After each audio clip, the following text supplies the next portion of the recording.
네, 오늘은 바나바 강의 네 번째 시간입니다. 죽어도 좋을 진리를 품은 사람, 죽어도 좋을 진리를 품은 사람이라는 제목으로 하나님 말씀 증거하도록 하겠습니다. 바나바는 성경에 나오는 사람 중에 가장 덕망이 있고 사람을 품을 줄 아는 넉넉한 마음이 있는 사람이었습니다. 바울을 믿고 보증해 주었고 미숙했던 나가를 세워서 다시금 쓰임받는 하나님의 종으로 회복시켜준 사람이 바나바입니다. 그런데 이렇게 바나바와 같이 인간관계 중심적인 사람에게는 약점이 있습니다. 인간관계를 너무 중요시하다가 정작 중요한 진리를 놓치고 타협하는 경우가 있기 때문에 그렇습니다. 다시 말해서 지엽적인 것에 마음을 두다가 핵심적인 것을 놓칠 수 있습니다. 성경에서 말하는 가장 중요한 가치 중에 하나가 성령 안에서 하나됨입니다. 그런데 이 성령에서 하나되는 것을 놓친 그런 실수를 범하게 됩니다. 안디옥 교회는 유대인과 이방인이 섞여 있는 교회였습니다. 우리가 잘 아는 바와 마찬가지로 유대인들은 이방인과는 서로 상종도 하지 않습니다. 같이 식사도 하지 않습니다. 그런데 안디옥 교회는 그리스도 안에서 자유와 하나됨을 누렸습니다. 그런데 야고보에게서 온 사람들, 다시 말해서 예루살렘에서 온 유대주의자들이 있었습니다. 베드로가 이 할례자들이 두려워서 이방인과 같이 식사를 하다가 피해버립니다. 그랬더니 그거에 영향을 받아서 남아있던 유대인들도 따라했습니다. 그리고 심지어 바나바조차도 따라했습니다. 저는 백보양보해서 아주 좋게 이해를 하면 이렇게 이해할 수 있다고 생각합니다. 쓸데없는 충돌과 오해를 빚지 않기 위해서 이런 행동을 했다. 이렇게도 이해할 수 있습니다. 그런데 이 모습을 바라본 바울은 문제 제기를 심각하게 합니다. 바나바를 중심으로 본다 그러면 그는 인간관계의 유지만을 내다보다가 아닌 것을 아니라고 할 수 있는 기회를 놓쳐버렸고 용기를 놓쳐버린 것입니다.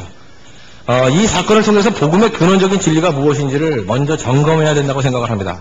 역사상 모든 교회의 모델이 되는 교회가 안디옥 교회라고 생각합니다. 안디옥 교회는 참 아름다운 모습이 있었고 능력이 있었고 선교의 귀한 모델입니다. 만약에 안디옥 교회가 없었다 그러면 세계 선교의 사역은 불가능했을 것입니다.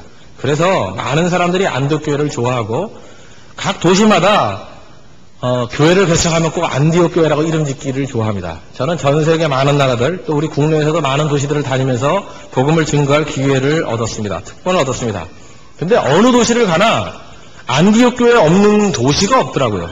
구미에 갔더니 구미 안디옥 교회가 있더라고요. 포항에 갔더니 포항 안디옥 교회가 있고, 전주에 갔더니 그 깡통교회로 유명한 깡통 안디옥 교회가 아니라 그냥 안디옥 교회가 있고, 과천에 갔더니 과천 안디옥 교회가 있고, 인천에 갔더니 인천 무슨 성결교 안디옥 교회인가 거기도 있고, 서울에도 제가 알고 있는 안디옥 교회만 해도 3개 정도가 됩니다. 도시마다 1개 이상의 안디옥 교회가 있습니다. 미국에도 마찬가지입니다. LA에도 안디옥 교회가 있고, 뉴욕에도 안디옥 교회가 있고, 밴쿠버에도 안디옥 교회가 있고, 시애틀에도 안디옥 교회가 있고, 작년 가을에 갔던 필라델피아에 갔더니 거기서도 안디옥 교회. 그래서 거기서 제가 집회까지 했죠. 안디옥 교회가 많습니다. 그렇게 안디옥 교회를 좋아합니다. 이유가 뭐냐? 안디옥 교회가 강한 교회이기 때문에 그렇습니다. 안디옥 교회가 강한 교회가 되었던 이유가 무엇입니까? 기도만 많이 해서 그렇습니까? 아닙니다. 성경만 많이 봐서 그렇습니까? 아닙니다. 우리가 잘 아는 바와 마찬가지 선교만 많이 해서 그렇습니까? 아니라는 것입니다. 안디옥 교회가 강한 이유는 복음의 본질, 하나됨을 이루었기 때문에 강했습니다. 역사상 유대인들은 독특성을 가지고 살기 때문에 어느 사회에 들어가든지 잘 동화가 되지 않습니다. 그래서 나라를 이룬 지 2000년이나 되어서 각 나라에 다 흩어졌지만 그들은 그 사회에 동화되지 않습니다. 2000년 지나고 난 다음에 독립국을 다시 이룰 정도로 그들은 독특한 사람들입니다. 이방인들과 절대 섞이지 않습니다. 그런데 안디옥 교회에서 최초로 복음으로 말미암아 유대인과 이방인이 하나가 되었습니다. 저는 이것을 복음의 기적이라고 생각합니다. 하나됨은 복음의 부수적인 진리가 아니라 복음의 핵심적인 진리입니다. 그런데 지금 바나바와 베드로가 이 하나됨의 본질을 깨버린 것입니다. 사소한 일이 아닙니다. 그래서 사도 바울은 뭐라고 접근합니까? 갈라디아서 2장 14절 보니까 그러므로 나는 저희가 복음의 진리를 따라 바로 행하지 아니함을 보고 그들의 행동을 외식 정도로 바라본 게 아니라 복음의 진리라는 잣대로 바라봤다는 거예요. 복음의 진리를 떠난 거다. 그렇게 얘기했다는 거예요. 복음의 핵심을 놓친 거다. 그래서 시비를 건다. 그 얘기 아닙니까? 에베소서 2장 12절 보면 복음을 이렇게 설명합니다. 그때 너희는 그리스도 밖에 있었고 이스라엘 나라 밖의 사람이라. 약속의 언약들에 대하여 외인이요 세상에서 소망이 없고 하나님도 없는 자이더니 이방인들 얘기죠.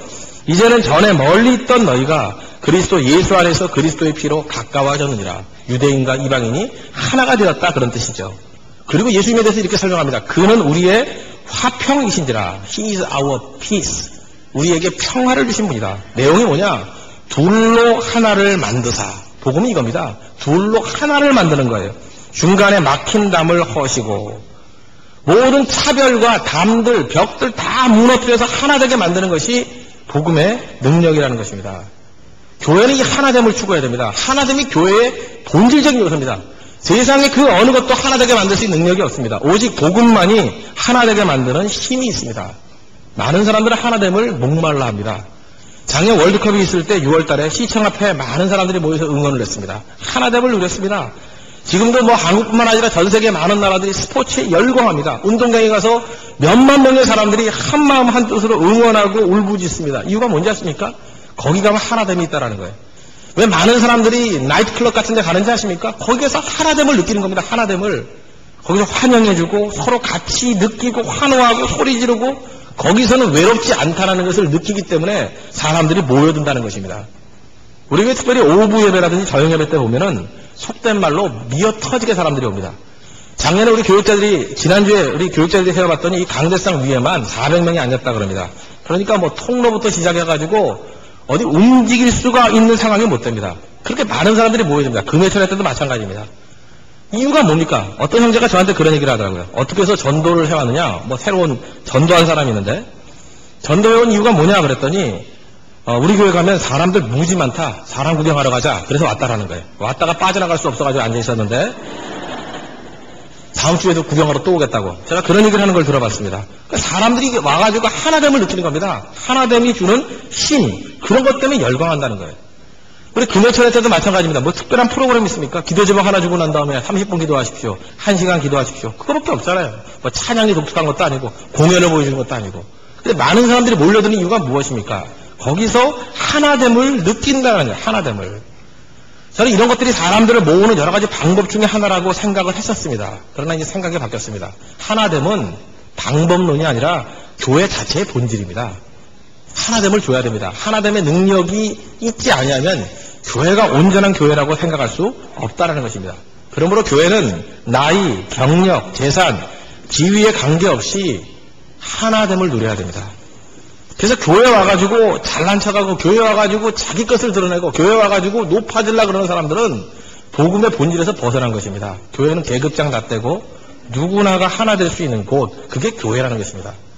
우리에서 특별히 율동을 많이 하지 않습니까? 율동 때문에 괴로워하는 분들이 참 많이 있는데 저는 율동의 사회학을 이렇게 생각합니다. 율동 때문에 우리 교회가 하나 되면 굉장히 큰 힘이 됐습니다. 처음에 올 때 자기 컬러가 있습니다. 체면이 있습니다. 관심이 있습니다. 관습이 있습니다. 고집이 있습니다.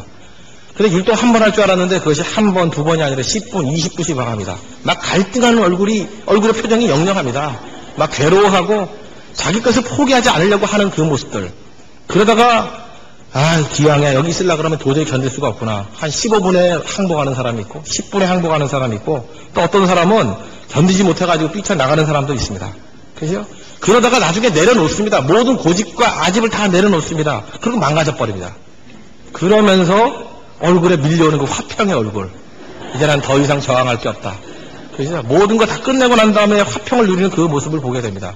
저는 그런 의미에서 율동이 우리에게 물리적으로 빠른 시간 안에 자기 것을 버리게 만드는 힘도 있다고 생각을 합니다. 교회는 그런 겁니다. 자기 거 다 내려놔야 됩니다. 자기에 있는 모든 힘이 있다 그런 거 다 내려놔야 됩니다. 그래서 하나를 이루는 것. 그게 교회의 본질이라는 것입니다.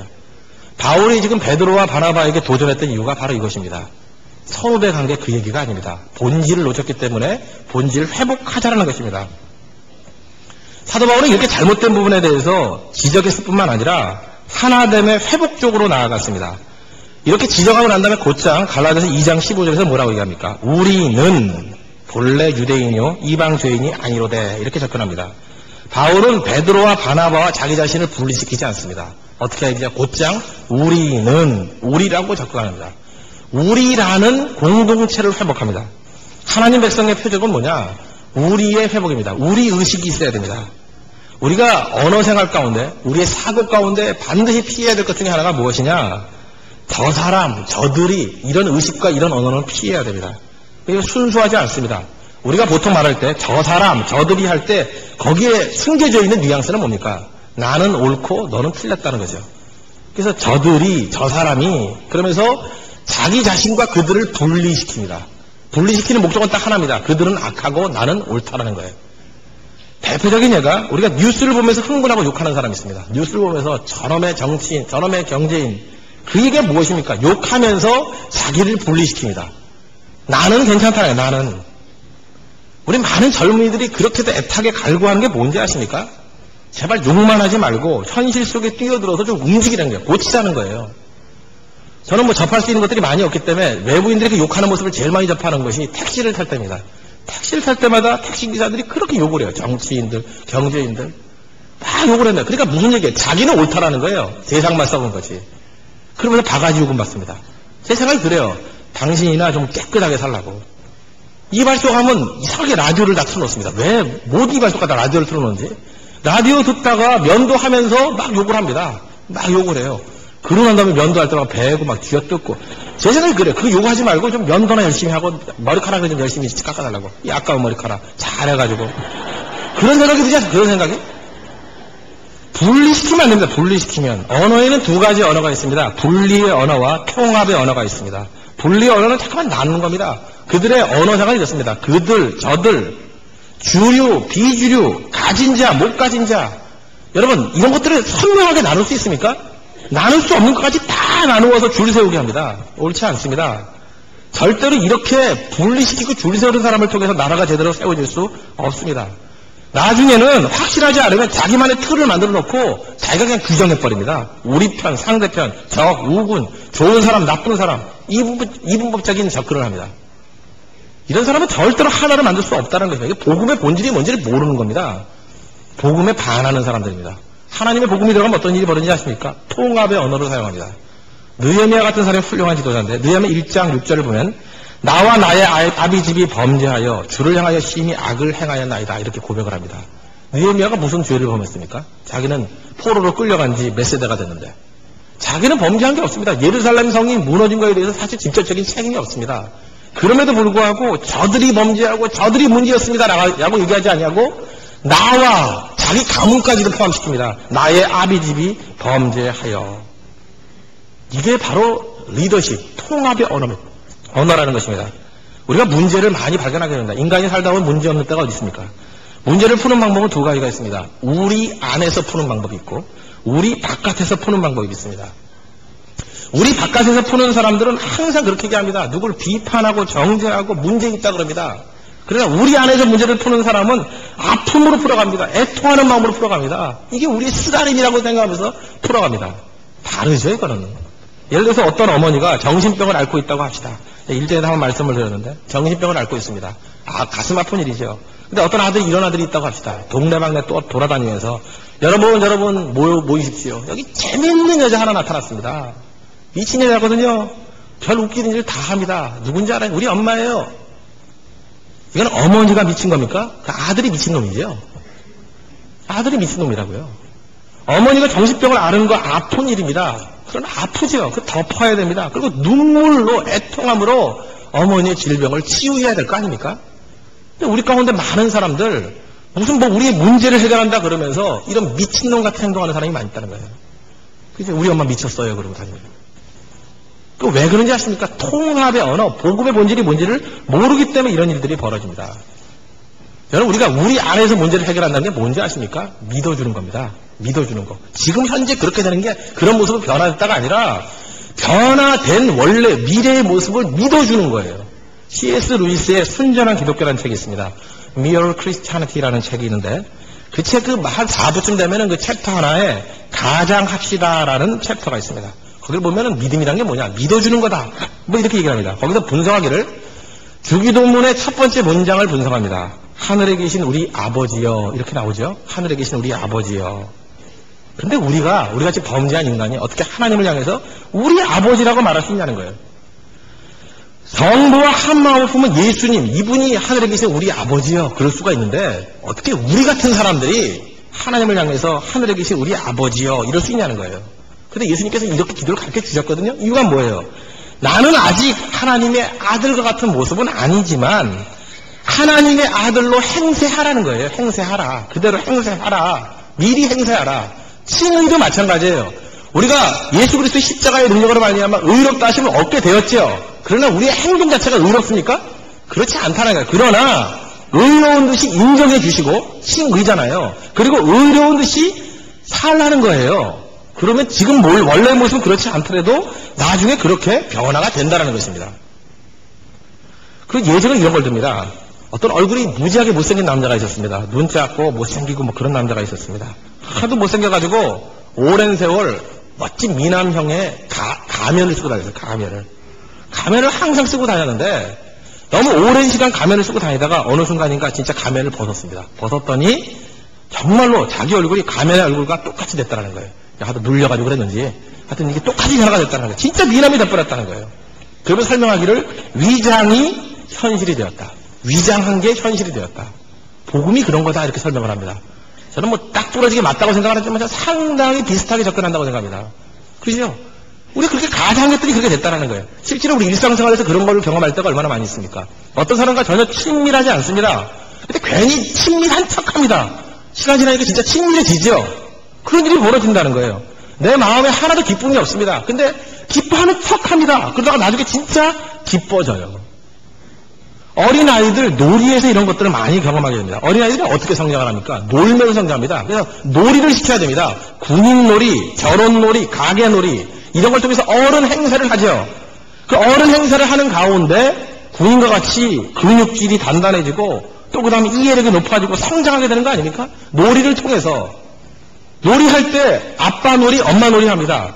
자기가 아빠인 척하고 엄마인 척합니다. 진짜입니까? 아니에요. 그러다가 나중에 아빠가 되고 엄마가 되는 거 아니에요? 놀이를 통해서 가장하면서 가장한다는 게 뭡니까? 성장에 있어서 굉장히 중요하다는 거예요. 그래서 결론은 이렇게 말씀입니다. 차원이 높은 존재가 차원이 낮은 사람을 끌어올리는 방법은 그렇다고 취급해 주는 것밖에 없다는 거예요. 그렇다고 취급해 주는 거. 우리가 의롭지 않은데 의롭다고 취급해 주는 거. 전능하신 하나님이 우리를 하나님의 수준으로 끌어올리기 위해서 하는 방법이 뭐냐? 정죄, 비판, 평가절하가 아니라 그렇다라고 취급해 주는 거예요. 그럼 올라간다는 것입니다. 특별히 어머니들이 아이들 말 가르칠 때 보면요. 1살짜리 뭐 이렇게 말도 못 알아듣는 애 있지 않습니까? 안고 얘기를 해줍니다. 얘야 잘 잤니? 배 부르니? 소화는 잘 되니? 우리가 바라보면서 느끼는 게 뭐예요? 말도 모르는 애한테 조금 말을 알아듣는 거지 왜 저러나? 근데 엄마가 아이들에게 말 가르치는 방법이 그렇습니다. 말을 할 줄 모르는 아이에게 마치 말을 들을 수 있는 양 대해줍니다. 그러다가 아이들이 말을 배우잖아요. 가장해주는 겁니다. 취급해주는 거예요. 저는 이 땅에 있는 많은 동물들 가운데 제일 똑똑한 동물이 저는 개는 아니라고 생각합니다. 뭐 원숭이가 더 똑똑할 수도 있고 뭐 돌고래도 똑똑하다면서요. 뭐 똑똑한 동물이 뭐 한두 개겠어요? 근데 참 이상한 게 뭐냐면 개가 사람 말 잘 알아듣고 사람하고 좀 비슷합니다. 이유가 뭘까? 우리 많은 가정이 개를 사람 취급하기 때문에 그렇습니다. 사람 취급. 그래서 어떤 집에 가보면 이게 개인지 사람이지. 개가 사람같이 놀아요. 괜히 와가지고 뭐 하고 투정도 부리고 누우면 지도 같이 눕고. 그래서 내가 개한테 물어보진 않았지만 이놈의 개가 지가 개인지 사람인지 지도 헷갈리는 것 같아요. 아이덴티티를 다 놓친 거야. 내가 개인가 사람인가 본인이 한번 고민하고 있을 거야. 철학적인 개. 그죠? 고민하고 있을 거야. 개가 왜 이렇게 똑똑해졌습니까? 간단한 겁니다. 사람이 계속해서 개를 사람 취급했어요. 진짜 그렇습니다. 개를 개 취급하는 집 가보면 똥 깨 됩니다. 근데 어느 집 가면요. 개를 사람 취급하는 집이 있어요. 그럼 진짜 사람하고 유사한 행동을 해요. 정말 그걸 느낍니다. 이거 봐요. 가장해주니까 그대로 되잖아요. 복음이 뭔지 아십니까? 복음의 본질이 이거예요. 칭이라 그랬죠. 하나님께서 우리가 의인이 아님에도 불구하고 의인이라고 칭해 주시고 의인으로 대해 주셨습니다. 우리를 정죄하고 평가절하는 것이 아니라 우리 수준보다 훨씬 높게 하나님께서 인정해 주시고 그렇게 취급해 주셨어요. 그랬더니 우리가 그렇게 되잖아요. 그걸 뭐라 그래요? 성화라고. 성화. 베드로가 무슨 놈의 반석입니까? 처음 시몬을 만났을 때 짱돌만도 못한 사람 아니에요. 근데 예수님이 계속해서 그를 반석같이 대해 주잖아요. 믿어주잖아요. 그랬더니 베드로가 정말 믿어주는 그대로 변화가 되지 않습니까? 복음은 뭔지 아십니까? 믿어주는 겁니다. 기대하는 겁니다. 그대로 되도록 이끌어주는 거라는 거예요. 개도 사람 취급하니까 사람같이 되잖아요. 왜 우리가 사람을 개 취급합니까? 사람을 사람같이 대해줘야죠. 그 사람에게 기대를 해줘야죠. 하나됨을 확인하고 품어줘야죠. 교회 회복과 성도 회복이 어디 있는지 아십니까? 하나님 약속 붙들고 그렇게 취급해 주는 거예요. 그렇게 믿어주는 거예요. 교육이 뭔지 아십니까? 우리 자녀들의 말씀 붙들고 그대로 믿어주는 거예요. 우리 부모님들 대하는 방법이 뭔지 아십니까? 자녀들이 하나님과 같이 믿어주는 거예요. 권위를 인정해 주는 거예요. 그럼 그대로 됩니다. 그 복음의 핵심이니까, 복음의 핵심. 이 땅의 문제가 뭔지 아십니까? 믿어줄 수 있는 사람, 보여줄 수 있는 사람이 사라진 것입니다. 대표적인 거, 믿어줄 수 있는 사람과 보여줄 수 있는 사람, 대표적인 게 저는 아버지라고 생각합니다. 우리가 무너진 가운데 아버지의 부재, 그게 이 땅의 믿음과 이 사회 구조 전체를 뿌리채 흔드는 위기라고 생각을 합니다. 지금 미국을 이해하기 위해서는 특별히 조지 부시 대통령이나 이런 사람의 정책 결정에 가장 큰 영향을 주는 사람을 분석한다 그러면 Focus on the Family 창설자인 제임스 답슨을 이해해야 됩니다. 제임스 답슨이 굉장히 큰 영향을 미칩니다. 이 제임스 답슨이 작년에 굉장히 좋은 책을 하나 냈습니다. Bringing Up Boys, 남자아이를 키우는 법, 이런 책을 냈습니다. 제가 작년 가을에 필라델피아에 집회를 갔을 때 그 제이슨이라는 형제가 저한테 선물을 해줘가지고 아주 잘 읽고 많은 인사이트를 얻었던 책입니다. 그 책에 보면 이런 얘기가 나옵니다. 미국이 30년, 40년 동안 페미니스트들이 설치되기 시작했다는 거예요. 그래서 그들이 주장했던 게 뭐냐면은 여권운동가들이 남자와 여자는 똑같다라고 주장했다는 거예요. 제임스 답슨은 아니라고 얘기합니다. No, 아니라는 거예요. 하나님께서는 남자를 남자대로 만드시고 남자와 여자를 만드시고 독특하게 만들었다는 거예요. 페미니스트들이 주장하는 게 뭡니까? 남성의 남성성, 여성의 여성성이 나온 건 학습에 의한 거다, 이렇게 얘기하죠. 학습에 의한 거다. 그래가지고 학습에 의한 거기 때문에 똑같이 대해주면 똑같이 된다라고 생각을 하면서 실험을 해봤는데 이제 몇십 년 지났죠. 아니라는 게 판명이 됐습니다. 특별히 장난감 회사를 제소했습니다. 장난감 회사에 남자용 장난감, 여자용 장난감 이렇게 따로따로 나눠 팔더라는 거예요. 이거 여권운동가들이 아니다, 섞어 팔자. 그래가지고 남자아이들도 무슨 부엌 살림 이런 거 사왔습니다. 엄마들이 사다 줬다는 거예요. 그랬더니 그거 갖고 무슨 부엌 살림 놀이를 하는 게 아니고 그 부엌 살림을 가지고 막 집어 던지면서 수리탄 같이 쓰더라는 거예요. 식칼 가지고 요리를 하는 게 아니라 칼싸움을 하고 있더라고요. 칼싸움을. 남자아이들은 남자아이들 같이 놀더라는 거예요. 뭘 갖다 주던. 여자아이들한테 탱크를 갖다 줬더니 탱크를 갖고 담을 쌓고 있고요. 총을 갖다 줬더니 절구질을 하고 있더라는 거예요. 절구질을. 다르다는 건 아니에요. 완전히 다르다는 거예요. 그냥 생득적으로. 이유가 뭐냐? 저도 옛날에 그 심리학을 공부를 했었습니다. 심리학 공부를 할 때 요즘에 최고의 가장 인기 있는 학문 중에 한 분야가 behavioralism이라고 하죠. 행동주의. 또 하나가 cognitive approach라고 해서 이렇게 인지심리학도 있지 않습니까? 근데 우리가 잘 다루진 않지만 이게 전문적이다. 생리학적인 접근이 있습니다. 이렇게 골을 깨거나 호르몬 반응 같은 걸 조사하는 거. 근데 이유가 뭐냐? 남자가 남자가 되고 여자가 여자가 된 것은 호르몬의 영향이 가장 크다는 거예요. 남성 호르몬인 테스토스테론, 여성 호르몬인 에스트로겐, 이런 것들이 남자와 여자를 만드는 데 중요한 영향을 미친다는 것입니다. 특별히 1차 정징 말고 2차 정징이라고 그러죠. 청소년 때, 사춘기 때 남자아이들은요 테스토스테론의 세례를 받습니다. 이 엄청난 남성 호르몬의 세례를 받아요. 이게 폭포수 쏟아듯이 온몸을 감싼다는 거예요. 남성 호르몬이, 테스토스테론이. 그랬더니 어떤 일이 벌어집니까? 이 목젖도 막 나오고 변성도 되고 골격도 이렇게 뚱뚱 안에 빼놓고 이렇게 역삼각형이 막 가고 온몸에 막 털이 나기 시작하고 남자같이 되더라는 거예요. 야수같이 변화가 되더라는 거예요. 여자애들은 어떻습니까? 에스트로겐의 세례를 받습니다. 그랬더니 똑같은 남녀들이 변화가 되는 거죠. 몸이 둥글둥글해지고 막 가슴도 나오고 이 변화, 여성답게 변화가 되더라는 거예요. 결국 이 호르몬의 영향이 성격에도 영향을 주더라는 거예요. 그래서 예를 들어서 양궁 같은 거요. 양궁 우리가 활쏘기를 해보면은 남자아이들의 관심이 뭐냐면 온통 관역에만 관심이 있답니다. 골드에 맞았나 안 맞았나, 내가 가운데 맞았나 안 맞았나, 오직 경쟁심, 경쟁, 승리 여기에만 관심을 갖더라는 거예요. 반면에 여자아이들은 점수도 점수지만 내가 골드를 맞췄을 때 상대가 어떤 반응을 보이느냐, 이 관계에 대해서 굉장히 관심을 갖더라는 거예요. 내가 점수가 너무 많이 얻게 되면 이 상처를 주는 건 아닌가, 배려도 할 줄 알고 그리고 상대를 격려할 줄 알고. 남자와 여자가 다르다는 거예요. 이런 거 보면 여자들이 참 따뜻하죠. 그죠? 이런 것들이 여성력이 있더라는 거예요. 에스트로겐. 그죠? 이런 것들이 너무 강하더라는 거예요. 남자와 여자가 절대 똑같지 않더라는 것입니다. 특별히 남자들이 해야 될 일이 뭐냐? 아버지가 해야 될 일이 뭐냐 하면은 자녀들로 하여금 믿어주고 격려하고 세워주는 거. 이걸 해야 되는데 미국 가정의 문제는 뭐냐면 가정의 파괴랍니다. 그랬더니 아버지가 몰라겠다는 거예요. 흑인 가정의 70%가 사생아로 태어난 거예요. 아이들이. 아버지 없이. 백인 가정의 19%가 사생아로 태어납니다. 아버지가 없습니다.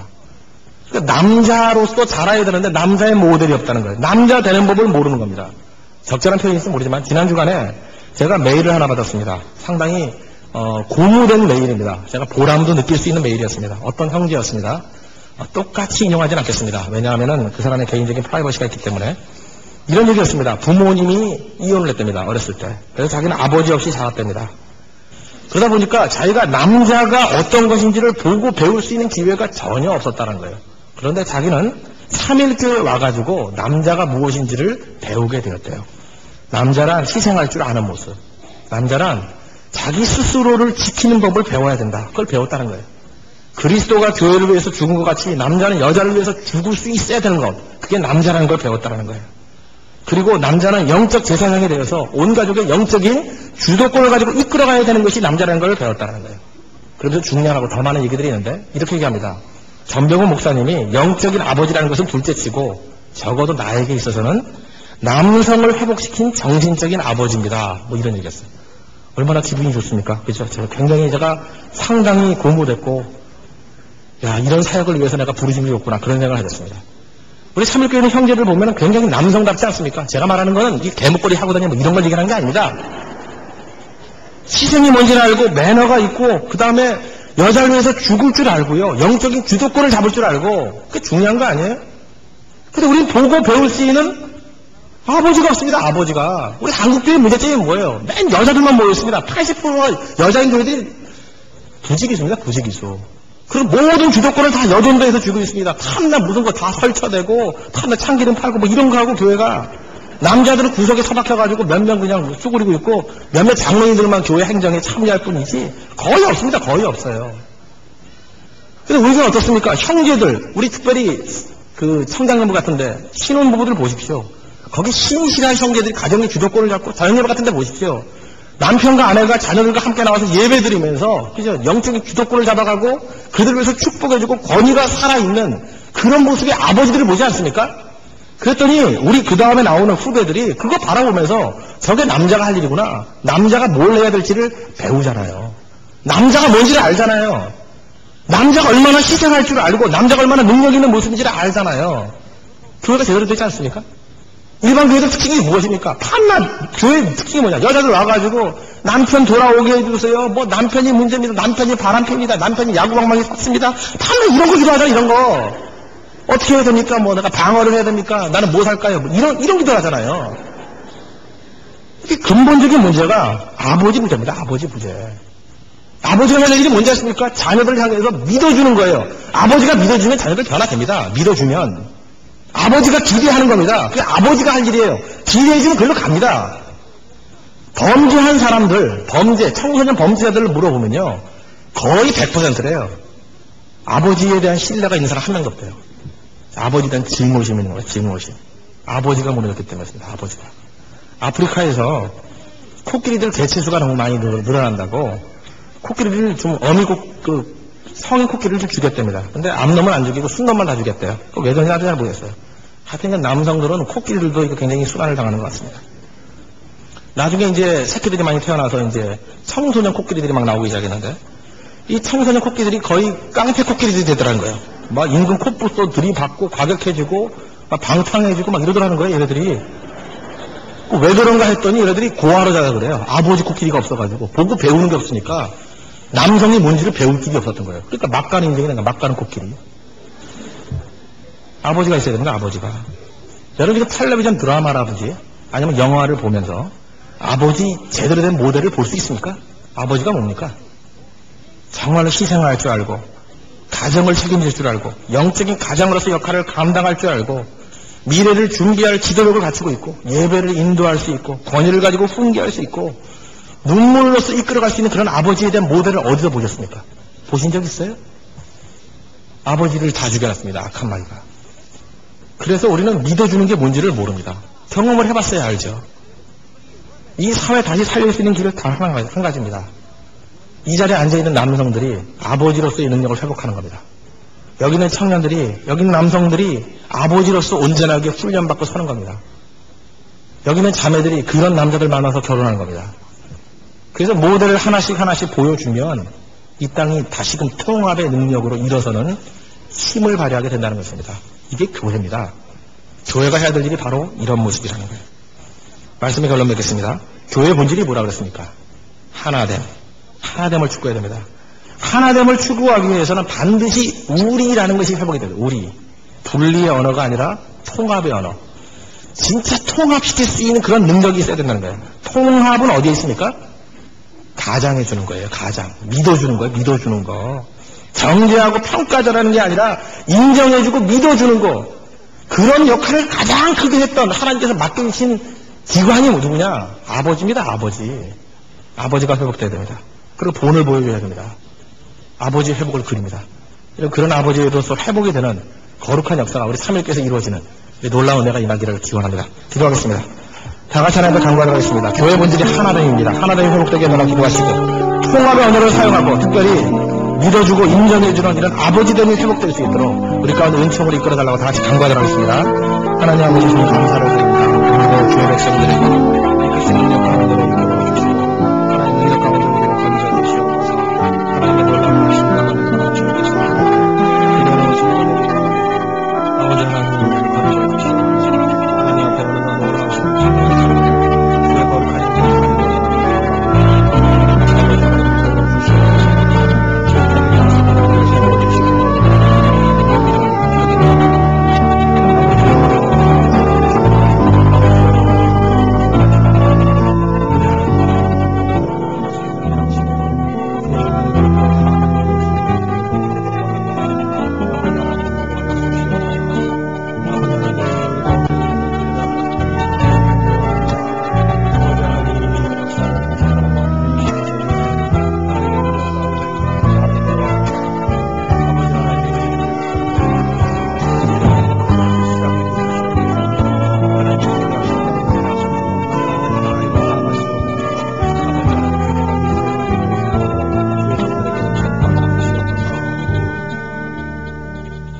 하나님 아버지 우리 가운데 하나됨의 능력이 회복될 수 있도록 주님 도와주시옵소서. 이 사회가 자꾸만 분리하고자 하는 영들이 역사합니다. 분리하고자 하는 이념들이 팽배하고 있습니다. 통합의 언어를 배울 수 있도록 인도하여 주시고 통합의 능력이 복음 안에만 있다는 것을 깨닫고 우리가 하나되게 만드는 믿음의 종들 될 수 있도록 도와주시옵소서. 정죄하고 비판하는 것이 하나 만드는 것이 아닙니다. 깨끗해지는 게 아닙니다. 믿어주고 인정해주고 또 그들을 향해서 회복에 가장하고 인정해 주는 것이 우리를 회복시킬 수 있는 유일한 길임을 믿습니다. 건져 주시옵소서. 이런 역할을 감당하기 위해서는 잃어버렸던 아버지의 능력이 회복돼야 될 줄로 믿습니다. 우리 청년들 아버지의 회복이 있도록 주님 인도하여 주시고 우리 각 가정마다 아버지가 다시금 일어설 수 있도록 도와주시옵소서. 예수님의 이름으로 기도합니다. 아멘.